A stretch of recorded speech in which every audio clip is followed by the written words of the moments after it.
আমার সৃষ্টির সূচনা থেকে নিয়ে শুরু করে আমার সর্বগ্রে সমস্ত অবস্থার মধ্যে আল্লাহর নিয়ামতের মধ্যে আপনি আমি লালিত পালিত হয়েছি। আল্লাহ তাআলার নিয়ামত, আল্লাহ তাআলার রহমত আপনাকে আমাকে বেষ্টন করে রেখেছে। অতএব শুকরিয়া তো সেই মালিকের আদায় করতে হবে। দুনিয়াতে আজকে আমার যদি সামান্য একটু উপকার করে, সামান্য একটু আমার কোনো একটা কাজ করে দিয়েছেন, আমার উপকার করেছেন, আমি তো তার কাছে কৃতজ্ঞ থাকি। তো মালিক যে এত কিছু আমাকে দিলেন, মালিকের কৃতজ্ঞতা হওয়া দরকার আছে না ভাই? আমার ভাইরা, আল্লাহ পাক রব্বুল আলামিন মানুষকে পৃথিবীতে পাঠাবেন। এই মানুষের বসবাসের জায়গা কিন্তু আল্লাহ তাআলাই নির্ধারণ করেছেন। আল্লাহ পাক রব্বুল আলামিন সূরা হামিম আস-সাজদা পারা নম্বর 24 পৃষ্ঠা নম্বর 16 এর মধ্যে বলেন, কুল আইন্নাকুম লাতাকফুরুনা বিল্লাযী খালাকাল আরদা ফি ইয়াওমাইন ওয়া তাজআলুনা লাহু আনদাদা। আল্লাহ পাক রব্বুল আলামিন নবীকে ডেকে বলেন, নবী গো, আপনি মানুষদেরকে বলে দেন, কুল বলে দেন, আইন্নাকুম লাতাকফুরুনা বিল্লাযী খালাকাল আরদা ফি ইয়াওমাইন, তোমরা কি ওই আল্লাহর সাথে নাফরমানি করতে চাও?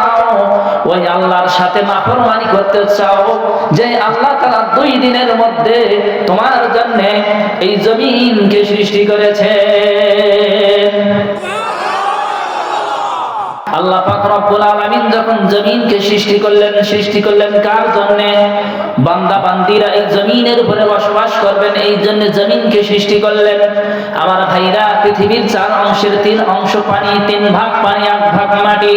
3 ভাগ পানির উপরে যখন 1 ভাগ মাটিকে আমার মালিক সৃষ্টি করলেন, নৌকা যেমন পানির উপরে হেলাধুলা করতে থাকে, ঠিক তেমনি ভাবে এই 3 ভাগ পানির উপরে 1 ভাগ মাটিটা ওইরকম ভাবে হেলাধুলা শুরু করে দিল।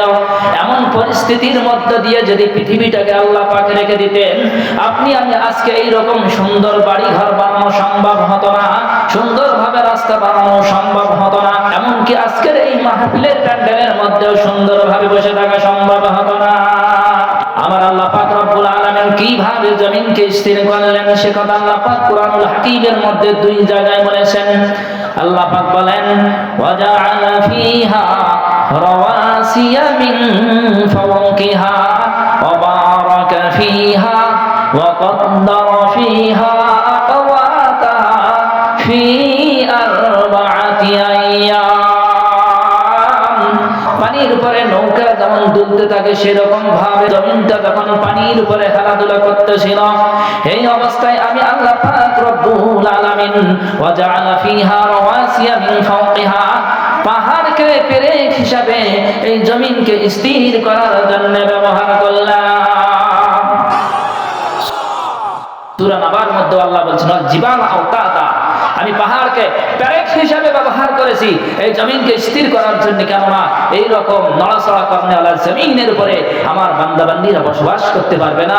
আমি তো তাদেরকে সৃষ্টি করেছি, বসবাসের জন্য জায়গা তৈরি করে দিয়েছি, জায়গাটা উপযোগী নয়, আল্লাহ তাআলা পাহাড় দিয়ে সেই জায়গাকে উপযোগী করে তুললেন। মুসলমান ভাইরা আমার, যখন বান্দা জমিনের মধ্যে অবতরণ করলেন, জমিনের উপরে বসবাস শুরু করলেন, বসবাস তো করলো ঠিক আছে, খাওয়ার প্রয়োজন আছে না নাই? খাবারের প্রয়োজন আছে।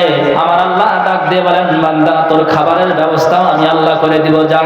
আল্লাহ পাক পবিত্র কুরআনুল কারীমের মধ্যে বলেন, ওয়া আনজালনা মিনাল মুসিরাতি মাআন সাজ্জাজা, বান্দা আমি আল্লাহ আসমান থেকে মুষলধারে রহমতের বৃষ্টি জমিনের উপরে বর্ষণ করলাম, লিনুখরিজা বিহি হাব্বান ওয়া নাবাতা। গোলাম, আমি আল্লাহর শুকরিয়া আদায় কর, সেই পানি যখন জমিনের উপরে পড়লো, জমিনটা উর্বর হয়ে গেল, সেই জমিন থেকে তোমার খাবারের ব্যবস্থা হয়ে গেল।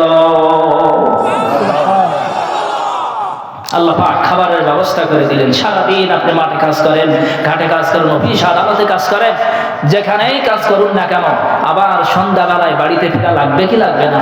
খাবারের ব্যবস্থা হলো, সরাসরি তো আর খাওয়া যায় না, কি বলে, যেটা আমাদের প্রধানতম খাদ্য ভাত, এটা আপনি সরাসরি খেতে পারবেন না, মাঠ থেকে আনতে হবে, সেটাকে চাল তৈরি করতে হবে, চালও খেতে পারবেন না, সেটাকে হয় ভাজতে হবে না হয় রান্না করতে হবে। করে দিবে কে?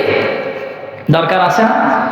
আল্লাহ পাক রব্বুল আলামিন বলেন, ওয়া খালাকনাকুম আজওয়াজা, বান্দা তোমার চিন্তা নাই, তুমি সারাদিন মাঠে কাজ করো তোমার চিন্তা নাই, তুমি সারাদিন অফিস আদালতে থাকো তোমার কোনো চিন্তা নাই, তুমি মাঝি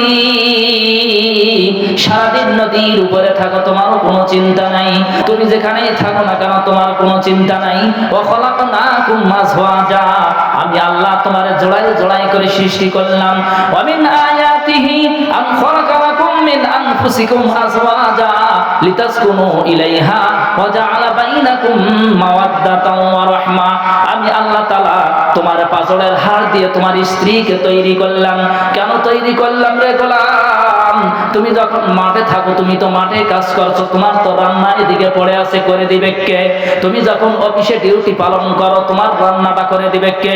তুমি যখন আর্মির চাকরি করো তোমার রান্নাটা করে দিবে কে? তুমি যখন পুলিশে চাকরি করো তোমার রান্নাটা করে দিবে কে? তুমি যখন স্কুলে চাকরি করো তোমার রান্নাটা করে দিবে কে? তুমি যখন মাদ্রাসায় যখন চাকরি করো তোমার রান্নাটা করে দিবে কে? তুমি নৌকা চালাও, ওই নদীর উপরে জীবনকে অতিবাহিত করো, তোমার রান্নাটা করে দিবে কে? এই জন্যে তোমার জীবন সঙ্গিনী হিসাবে আমি আল্লাহ তোমার পাজরের হাড় দিয়ে তোমার জীবন সঙ্গিনীকে বানাইছি। লিতাসকুনু ইলাইহা, শুধু যে তোমার রান্না করে দিবে তা নয়, লিতাসকুনু ইলাইহা, হাজারো পেরেশানি নিয়ে যখন তুমি ঘরে ফিরবে, স্ত্রীর মুখের দিকে তাকাবে, তোমার সমস্ত পেরেশানি আমি আল্লাহ তাআলা দূর করে দিব। লিতাসকুনু ইলাইহা ওয়া জাআলা বাইনাকুম মাওয়াদ্দাতান ওয়া রাহমা, আমি আল্লাহ তাআলা তোমাদের পরস্পরের মধ্যে ভালোবাসার একটা জিন্দেগি দান করব। তাহলে শুকরিয়া কার আদায় করবো? কে করেছেন এগুলো? আমার মা বাবা। আমার সৃষ্টির শুরু থেকে নিয়ে আমার সর্বত্রে কার রহমতের মধ্যে আমি ডুবে আছি ভাই? আল্লাহ তাআলার রহমতের মধ্যে ডুবে আছি। এই জন্য শুকরিয়া আদায় করতে হবে আল্লাহ তাআলা, যেহেতু আল্লাহ তাআলার অনুগ্রহের মধ্যে আমরা বেঁচে আছি।